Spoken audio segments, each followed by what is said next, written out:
And welcome to this BIPC webinar all about using Google My Business. So in fact, I was chatting to a business owner just this week and I said, I'd like to leave you a Google review. And she said to me, what's a Google review?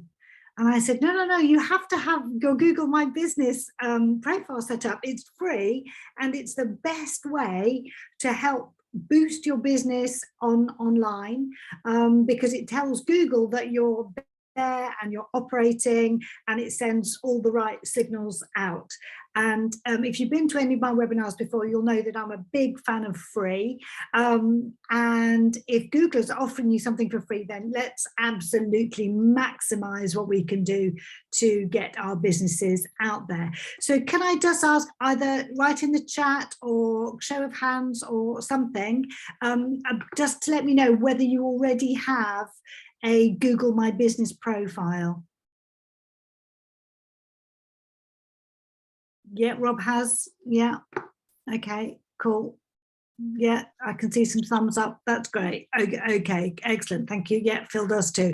So just to very kind of quickly about me, if you haven't been on one of my webinars before, I'm Esther, and I kind of always wanted to be an entrepreneur. This is me outside Esther's shop, aged about 5 or 6, but these days I'm working with businesses to help them raise their game on social media predominantly, to get clarity, skills, confidence, and win more business. So my website is on the slide and my email address, so please do reach out to me after this seminar if you have any questions or anything that isn't clear. Apart from running these webinars, I work for Real World Consultancy as a business coach, and teach at various universities, etc., etc. So our plan for the next kind of 45 minutes-ish is we're going to look at why we should have a Google My Business profile. For those of you that haven't already set up your Google My Business profile, we're going to look at how you can get that set up. We're going to look at photos and videos and things that you can put on your profile, including posts, offers, events. We're going to look at reviews, which I think is probably one of the most important things that your Google profile will give you. How you can also use messaging and booking, and then how you can access the insights that Google gives you to really help you tweak and amend your profile going forward. So if you have been on my seminars before, you'll know that I absolutely love this slide, or similar ones to this, that look at what happens every minute of the day on social media. So this data is from 2022, and you can see that in 2022 there were over 4 million searches every minute on Google. And really you want your business to be coming up at the top, or at least on the first kind of couple of pages of Google search when people are looking for things. So the stats say that 78% of local mobile searches result in purchases. So people are using their mobile phones predominantly to search for things on Google, and you want your business and your profile to come up at the top of that search. So why should you bother with your Google My Business profile? Well, I've already mentioned it's a free tool. It increases your visibility. It helps you get found in search. It therefore increases your credibility. So when people are looking for businesses like yours, it will really help you get found and get seen. It gives you a free opportunity to promote any offers you've got in your business, any events that you've got going, to gather reviews from your super fan customers, and to get insights into the data that Google will give you. I should have said at the beginning that if you have any questions, do feel free to type them in the chat, or unmute yourself and ask a question as we're going through, because if I take questions at the end, we might have lost our kind of train of thought. So if I'm going through something and you think, oh, mine doesn't look like that, or I don't understand what Esther's wobbling on about, please do type your questions or ask your questions. And just remember that there's obviously no such thing as a silly question. And if you're thinking it, I bet other people are actually thinking it too. So let's look and see what it actually looks like if we're searching for a business on Google. So if I go and say, okay, I'm looking for an accountant in Malvern, and so at the top of my search will be ads. Okay, so I'm not suggesting in this webinar that you run ads. That might be something that you want to do in the future, but this isn't about spending money with Google. It's about maximizing your free profile. So then, so you get your ads at the top, and then underneath the ads, you will get a map. And then underneath the map, there is a group of 3 businesses that come up. Now, it may be that those are businesses that have somehow caught the eye of the Google spiders out there. There doesn't seem to be, I'm sure there is a very key algorithm. I don't know what that algorithm is for getting featured in this team of 3, but it may well be that these businesses have had recent reviews. It may be that they have got a complete Google My Business profile, but we can't choose to be in this team of 3. Google will feature us if they see fit. So if I'm looking for accountant Malvern, then these 3 have come up tops, and you can see straight away that there's Elizabeth Air Limited, and she has got 8 reviews. So your eye is immediately drawn, I think, to these 5 gold stars here. And then if you look underneath this, Kendall Wadley, and they've got 2, and then there's Alan Brown Accountants with no reviews. So if you were going to pick one of this team of 3, probably the first one that you might check out is going to be Elizabeth Air. And on the map, it will show you exactly where those are located. So that's where we want to be in that team of 3. And I've already said that most customers are searching on Google, and they do it on their mobile phone. So do make sure that when we've set up your Google profile, that you check that out on your smartphone as well as from your desktop.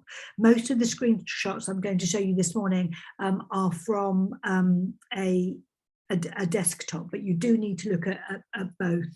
So 88% of consumers who do a local search on their smartphone will then visit or call that store within a day.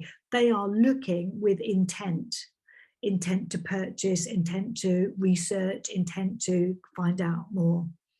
And then 46% of all Google searches are seeking local information. So it might be accountant near me, cafe near me, etc., etc. So it's really important that setting up your Google profile is not a set it up once and then ignore it forever.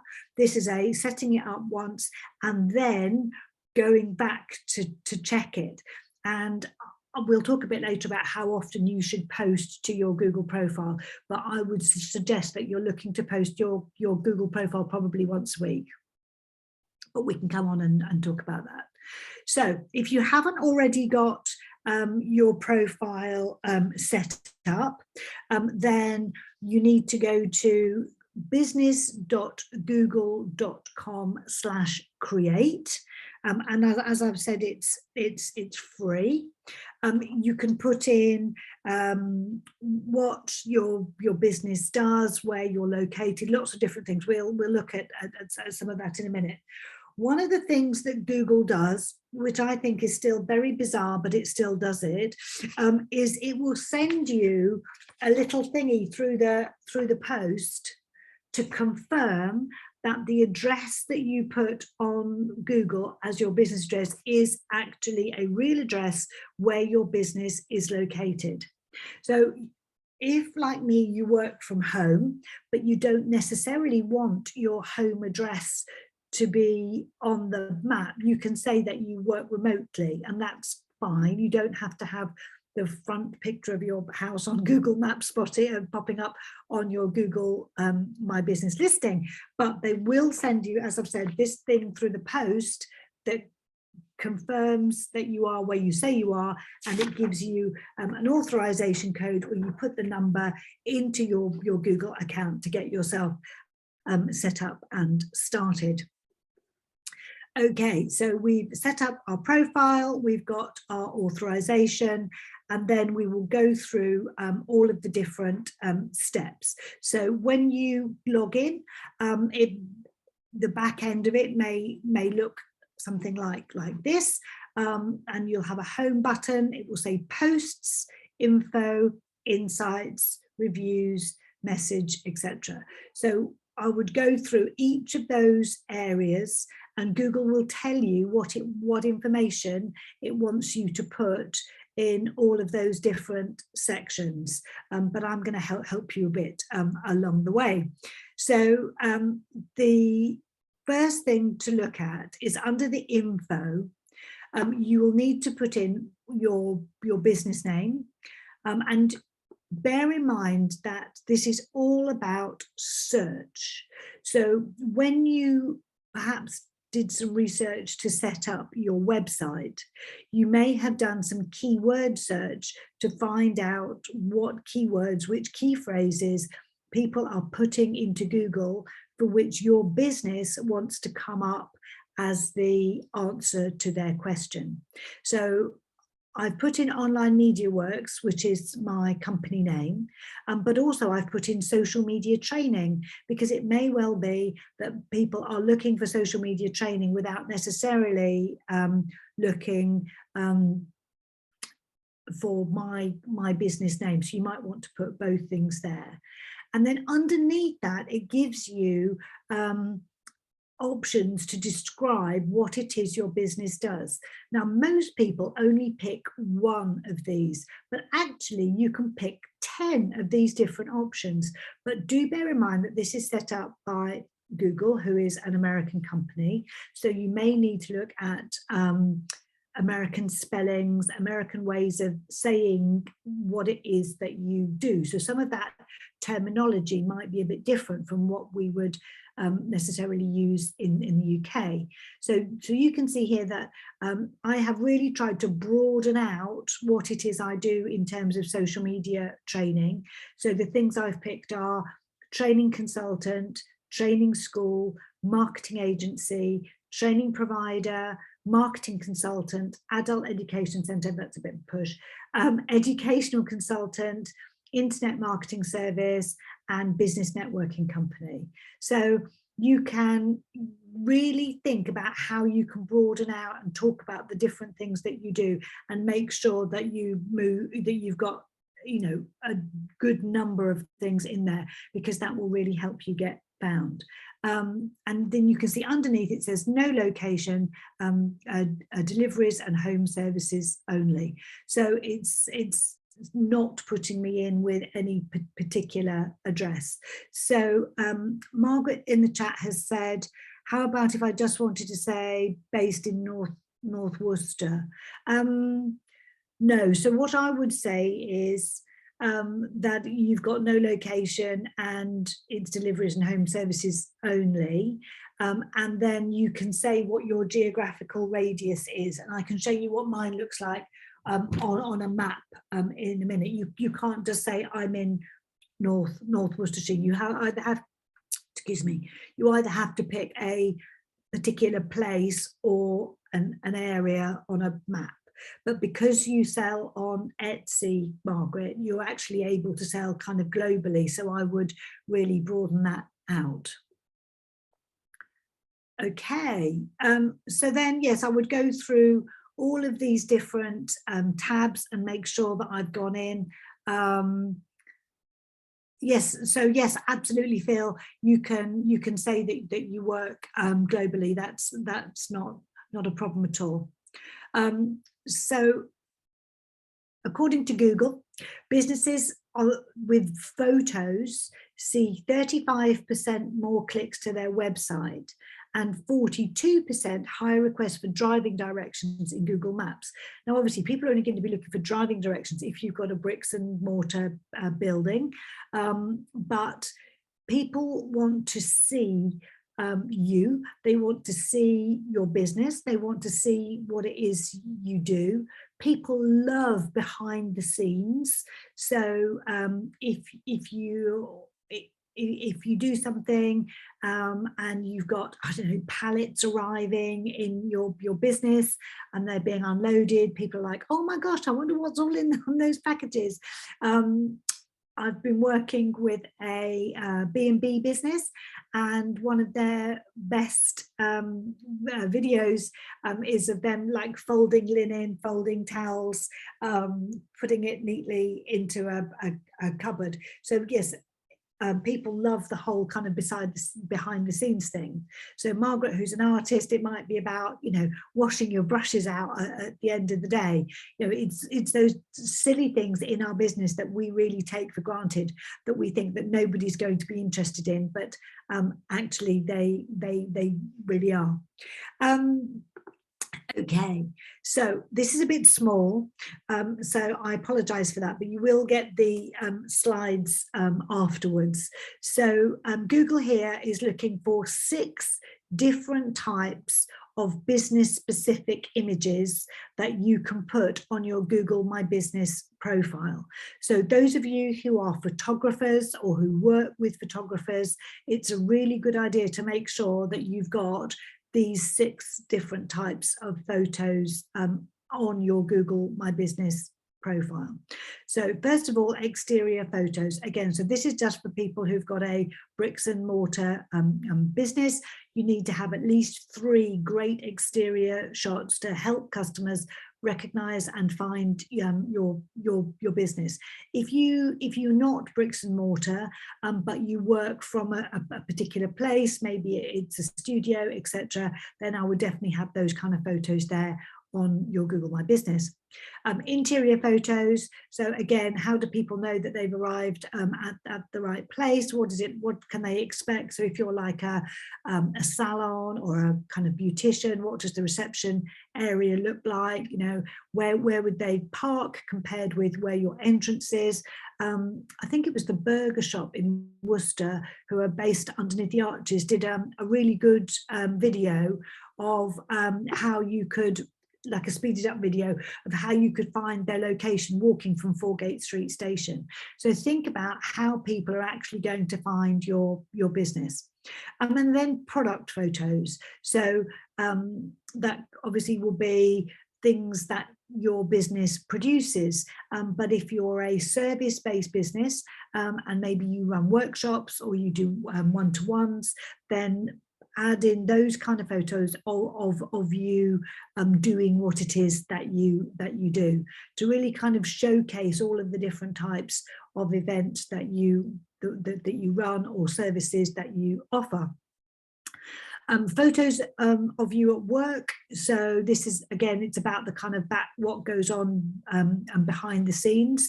So you might want at least 3 different photos of that.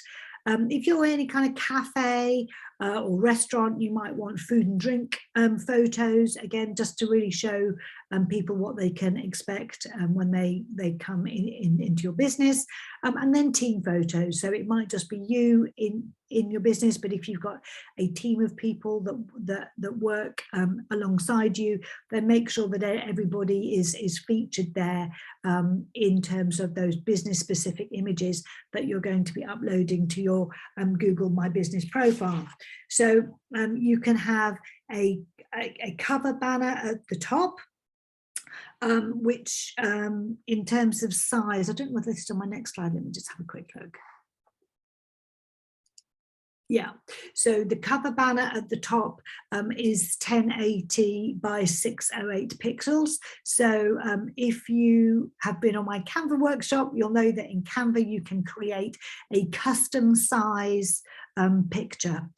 So I would create something that's custom sized for your Google My Business and have a nice cover photo. You can upload your logo, that has to be quite small, 250 by 250 pixels, and you can put videos onto your Google My Business profile as well, about 30 seconds, so quite short snippets of video that are less than 75 megabytes. So when you've got these photos, Google loves to see photos of actual humans doing things. So I would really focus on adding in lots of photos, but photos of you as well as the products and services that you offer.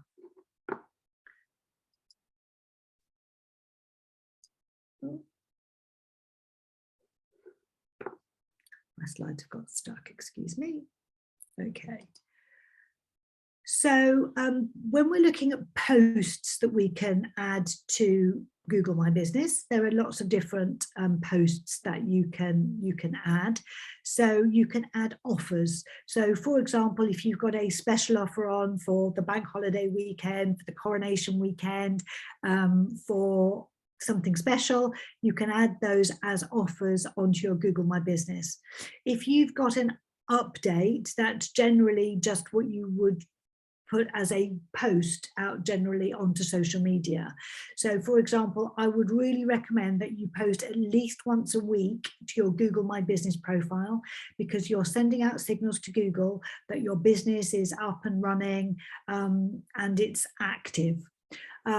So maybe look over your analytics on social media over the last 7 days and see which post got most engagement, and then use that as an update onto your Google My Business profile. If you've got events, so perhaps you're going to be at a particular event over maybe this weekend, or you've got a workshop or a seminar or something coming up, you can add events to your Google My Business profile. And if you sell actual physical products, you can put a catalogue of products on your profile as well. So Google's actually offering you a bit like a mini website for free. So as I said before, I would absolutely make sure that you maximize every opportunity that you've got here to put something into one of those particular categories. So if, like me, you're a service business and you don't actually have kind of physical products that you sell, you can always put those together as work with me one-to-one, or attend this workshop, or I've got a free webinar, or whatever it happens to be.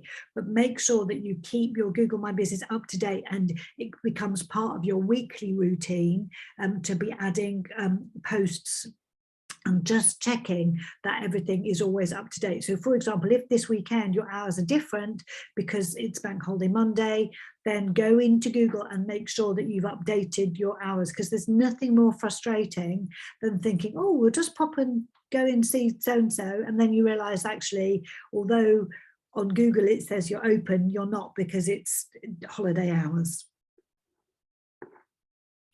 Any questions so far? Is that all okay?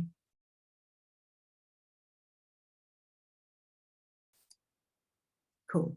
So when you're creating a post to go onto your Google profile, you go to create post, and you can upload an image, 720 by 720 pixels. So again, I would create this as a custom image size in Canva. And then you can write your post underneath that, and then you can add a call to action button. Sorry, there's a couple of questions in the chat. Claire's saying, I thought the Google Business was transferring to Maps. Yes, absolutely it is, but you still have all of this functionality available on your listing on Google. So it doesn't really matter where it shows up, but all of this information will be there. Rebecca says, quite keen to know how to go about finding keywords, phrases to assist certification of business. Okay, I will come back to that. So you're putting your post onto Google. You've got your photo or your video at 720 by 720. As I said, if it's a video, it's less than 30 seconds. And then you can write your post, and then you can add a button. Now it says add a button is optional, but I would really, really recommend that not just on your Google My Business, but on all your social media posts, you need to have a call to action. What is it that you want people to do when they have read or seen your post? So the options that you have in Google are to book, to order online, to buy, to learn more, to sign up, or to call now. So you have 6 different call to action buttons, options, and then you can put underneath that book or order online the URL where you want the person to go to once they have read your Google My Business post. So if, for example, you want them to learn more and you want them to go to your website, I probably wouldn't use just the homepage of your website. I would take them to a specific blog or a specific page, because the problem is that if people think, oh yeah, that's interesting, I'll go and learn more, and they click the button and it just takes them to your homepage, they may not find what it is that they're looking for straight away on your homepage. So think about where you want people to land up on your website. Now, reviews. So reviews are really, really, really important. Lots of people used to get people to put reviews on things like Trustpilot, and then there was a whole load of negative press about people having fake reviews on Trustpilot. People used to put reviews on Facebook, but reviews have now changed into recommendations, and people are finding it very difficult to find the recommendations that are on Facebook. So I would seriously ask you to consider making sure that you direct anybody who leaves you a review to put it on your Google profile, because again, you're sending out signals to Google that you are running a business, running a good business, and people are leaving you positive reviews afterwards. So if you go into the reviews tab, it will give you various options that you can either click to copy the text, or you could post it directly to Facebook, you could post it to WhatsApp, you could post it into Twitter, or you could share it via email. What I tend to do, because this is not a very sexy URL, is I would copy the link, put it into Canva, and get Canva to create you a QR code that you can put on the product. You could put it, if you're delivering a workshop, you can print it out and put it on a piece of paper so people can zap that QR code, and it will take them then directly to the Google page where they can leave you a review. And then when somebody has left you a review, the next good thing is to respond to their review and to thank them for leaving you a review, because again, you're sending signals to Google that you're responding and that you're in dialogue with your customers on Google. So then when you go into this, so this is what you would see if you put, for example, Online Media Works into Google. This pops up on the right hand side, and you can see photos, and because I've said that I work throughout the UK, it's somehow picked on the map to say that I work through the whole of of Europe. So if like Phil, you work internationally, then you'd have the bigger map there. If you said you work, for example, in Worcestershire, then that map would be much smaller. And you can see that from my listing, you could go straight to my website, you could save that for later, or you could call me directly. At this point, when I took this screenshot, I had 36 Google reviews. You can see that my opening hours, closing hours, my phone number. I've set this up with my Calendly so that if people want to book in for a free cuppa and catch up with me to chat about whatever it is they want to talk about, social media and related, they can book directly into my diary. So it's everything that you need to know about my business is there up front and central, and hopefully regularly updated. So if we then click, so if we go back to here, then you can click and see those Google reviews, and you can read all of those. So the most recent, the most relevant, the highest score, the lowest score, etc. And you can read what they have read, and then you can see what I have replied. One of the things that you can do through Google My Business is have people to direct message you, but this is the one thing then that I would make sure that you have the Google messaging app on your phone, so that you're aware when people have messaged you and that you can respond straight away. And the 7th tab is Insights. So again, this really helps you to get behind the numbers, behind the data, see how many people have found your business. So on this drop down, you can choose whether it's a week or a month or a quarter or a year. You can see how many people have searched for you directly, how many people have found your business by searching for a brand related to your business. So somebody's been looking for a competitor of yours and they have come up and found you. So that's that yellow bit there. And then people who have found your business profile searching by a category, a product or service. So you can see on my analytics here, that is by far the biggest one. And that's where it goes back to, as I was saying at the beginning, choosing those 10 different category areas will really help you get found in search. And you can see that actually works in real life. And then you'll be able to see the insights. So how many found your listing on search, how many found your listing on maps, which was what Claire was alluding to earlier. You'll be able to see who found you through a mobile, who found you through a desktop, and then what action did they take? So did they visit your website? Did they call you? Did they message you? So you can see whether those call to actions that you have put on your Google posts have really made a big difference to the way people then followed on after they'd seen your post on Google. How many people have looked at your photos? So it says on mine that your photos receive more views than other similar businesses.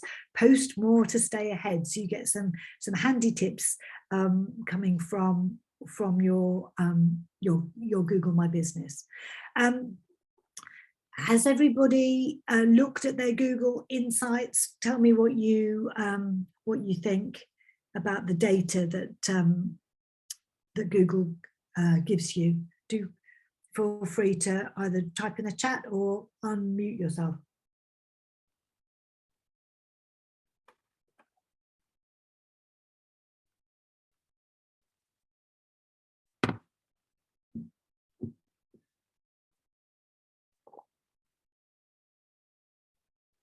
Okay. Yeah, excuse the cynicism, Esther, but yeah, about the posting. The insight's really helpful. I'm embarrassed to say I've never looked at it. Not sorry. Okay, that's very honest of you, Phil. I have yet to look at it. That's okay. what I mean to say. Cool. No, that's cool. No, that's cool. But you know, it's one of those things that if you've been in my webinars before, you know that I love a spreadsheet. And I would, you know, you can't track everything, but I think if you could track, for example, this quarter versus last quarter, how many times you were found in search and what the call to action were, then you know that you can do more of that next time. Gail saying, I can't see insights, I can see performance though. Is it the same? Yes, probably. Have a look. All these things all the terminology gets changed on a regular basis. So just go and have a look.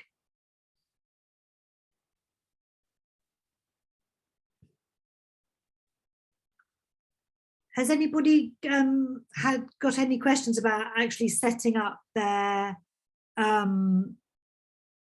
profile? Andy says insights data is interesting, however Latest says I've had calls but I haven't.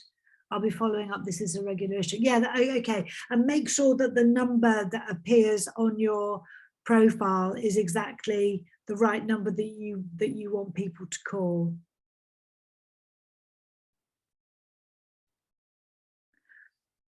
Cool. There were and for those of you that haven't got your profile set up, do remember that you're going to get this thing through the post. There was a lady that I was working with lately and she said, oh, I thought that was a scam.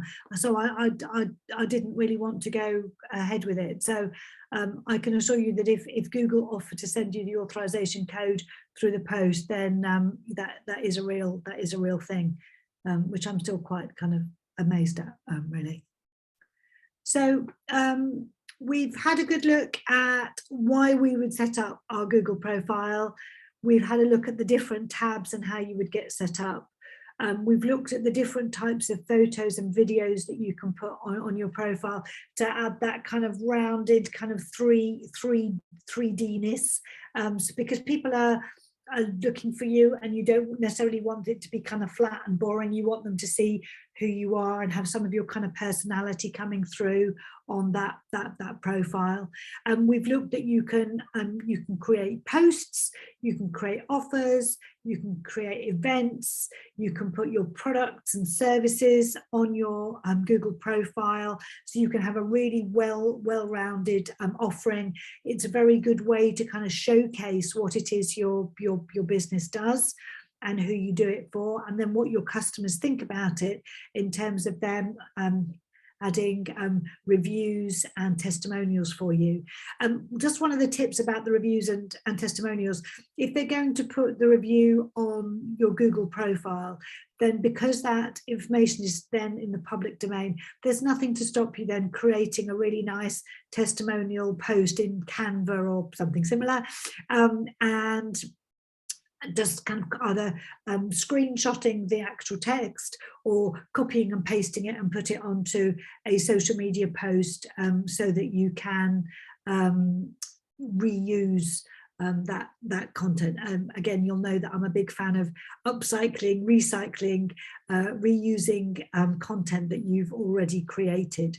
That you've got the messaging and booking option, which you can link with things like Calendly, so people can book directly to meetings with you in your diary. And then it's about engaging with the insights. So we're doing more of what works and less of what doesn't work. So are there any other questions? I think we're nearly bang on 45 minutes. There we go.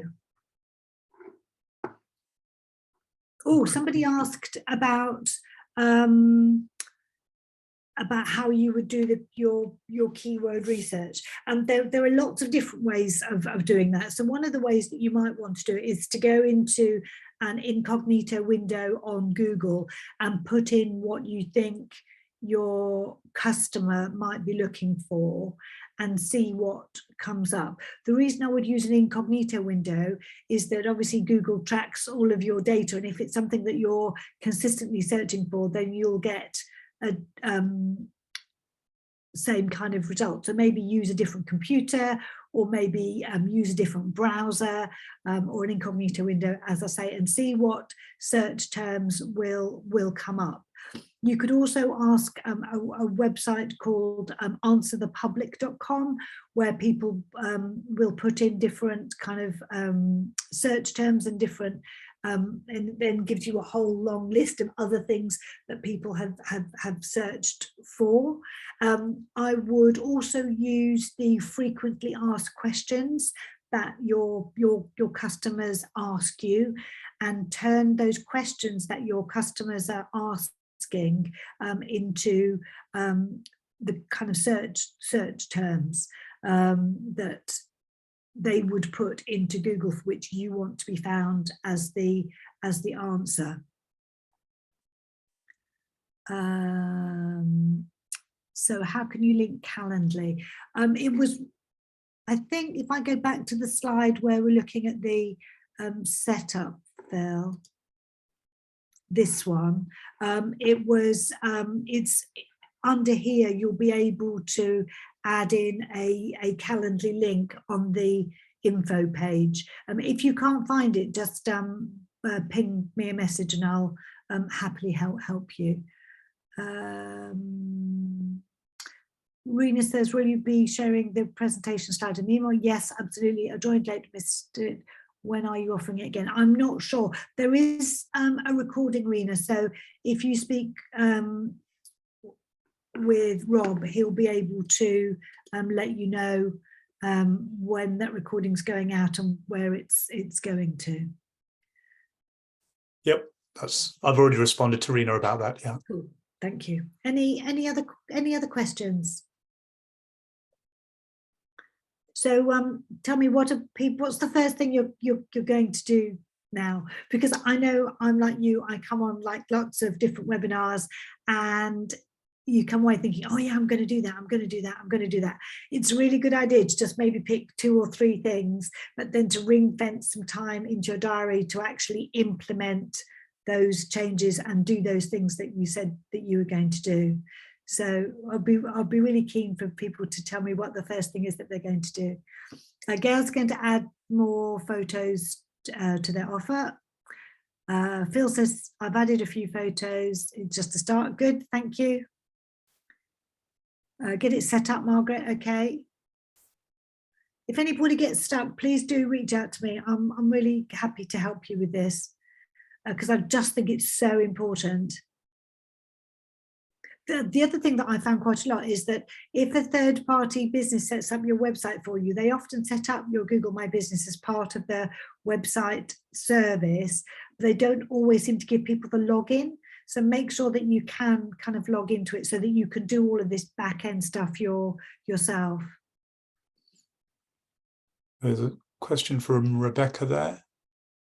If I change website address, assume I need to. Yes, you do. Yeah, anything that you change, you need to just go in and make sure that it still works on your Google, because there's nothing more frustrating than clicking a link and then finding you get a 404 error that it doesn't take you to the page that it thinks that you think it's going to take you to. Brilliant. Thank you, everybody.